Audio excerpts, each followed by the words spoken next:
Après l'article 1, nous sommes saisis d'un amendement qui porte le numéro 8. Il est présenté par Madame la Présidente Éliane Assassi et par Monsieur Favier le présente au nom des membres du groupe communiste républicain et citoyen. Merci, Monsieur le Président, Monsieur le Premier ministre, mes chers collègues.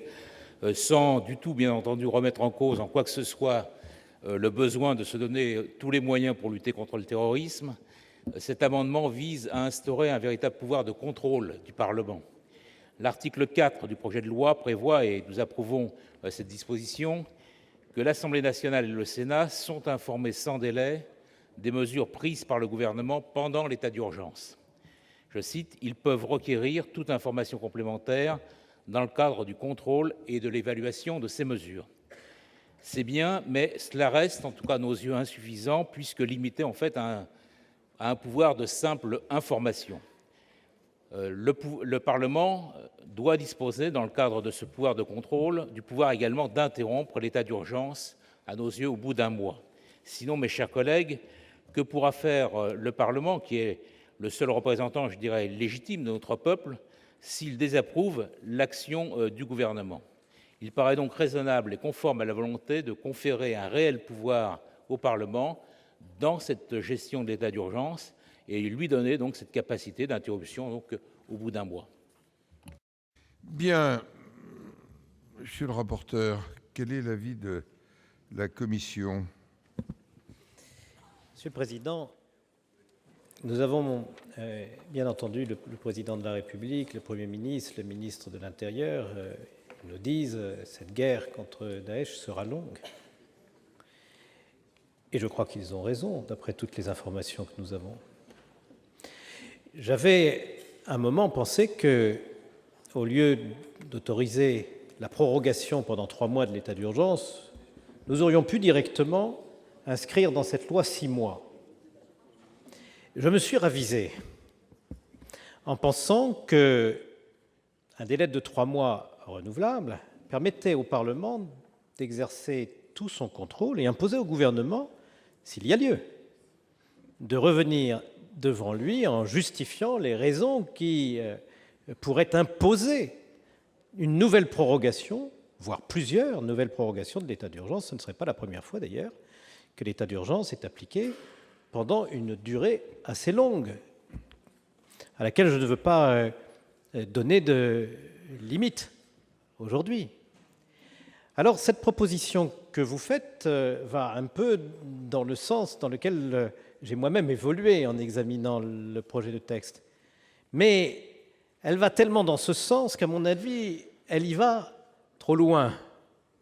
Car si nous devions être de nouveau saisis dans un mois, c'est-à-dire le 26 décembre, pour proroger de nouveau l'état d'urgence, je crois que nous serions sur une cadence qui, en réalité, créerait pour nos forces de sécurité une certaine incertitude sur le développement des moyens mis en œuvre dans le cadre de l'état d'urgence. C'est la raison pour laquelle, tout en comprenant les motifs importants de contrôle parlementaire qui inspirent cet amendement, la commission des lois l'a rejeté, tout en ayant indiqué à ses auteurs qu'elle s'organiserait elle-même pour assurer un suivi très rapproché de la mise en œuvre de l'état d'urgence, pour s'assurer, comme c'est l'intention dont le gouvernement nous a fait part, que cette mise en œuvre se fasse dans le respect du principe de légalité, ce qui va de soi, naturellement. Monsieur le ministre, l'avis du gouvernement. Oui, Monsieur le Président, Monsieur le Sénateur, je partage tout à fait l'avis du Président de la Commission des lois. Nous avons des objectifs qui ne sont pas nécessairement divergents. Vous souhaitez que le Parlement puisse exercer son contrôle sur les conditions dans lesquelles l'état d'urgence est mis en œuvre, ce qui, au demeurant, est fort légitime. Le gouvernement, lui, souhaite disposer du minimum de temps qui permette aux mesures qu'il peut prendre dans le cadre de l'état d'urgence d'être efficaces. Je prends un exemple très concret. Nous avons enclenché des perquisitions administratives.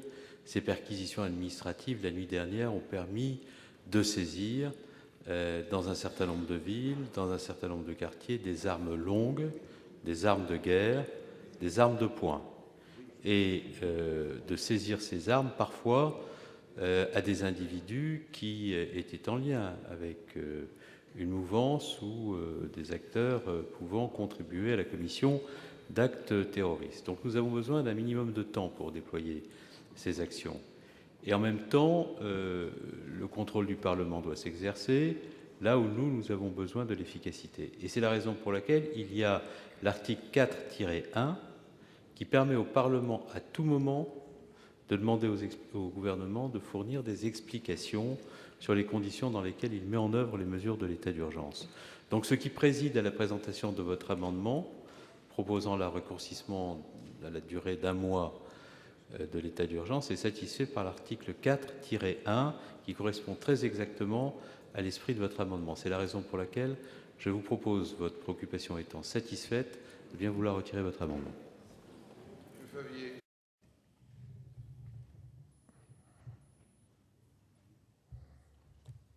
Oui, monsieur le ministre, j'ai bien écouté, bien entendu votre explication. Le pouvoir qui est donné par l'article 4, c'est un pouvoir d'information donné à notre Parlement pour avoir les explications nécessaires sur les conditions de l'exercice de cet état d'urgence. Mais pour autant, à partir de ces explications, on peut se trouver dans une situation de désaccord entre l'Assemblée, entre le Sénat, l'Assemblée nationale et le gouvernement. Et face éventuellement à une volonté de dire que les conditions ne sont plus forcément nécessaires pour maintenir un état d'urgence. Et c'est dans ce cadre-là que nous posons la question de savoir s'il n'y aurait pas lieu, effectivement, au bout d'1 mois, que le Parlement puisse, évidemment, s'il en décide ainsi, demander l'interruption donc de cet état d'urgence. Donc, c'est pas tout à fait, évidemment, votre réponse est, je dirais, partielle, en quelque sorte, par rapport au problème que nous posons. C'est la raison pour laquelle je maintiens mon amendement. Il est maintenu. Je le soumets donc au vote. Ceux qui sont favorables à cet amendement le manifestent en levant la main. Avis contraire. Abstention. 1, 2. Il n'est pas adopté.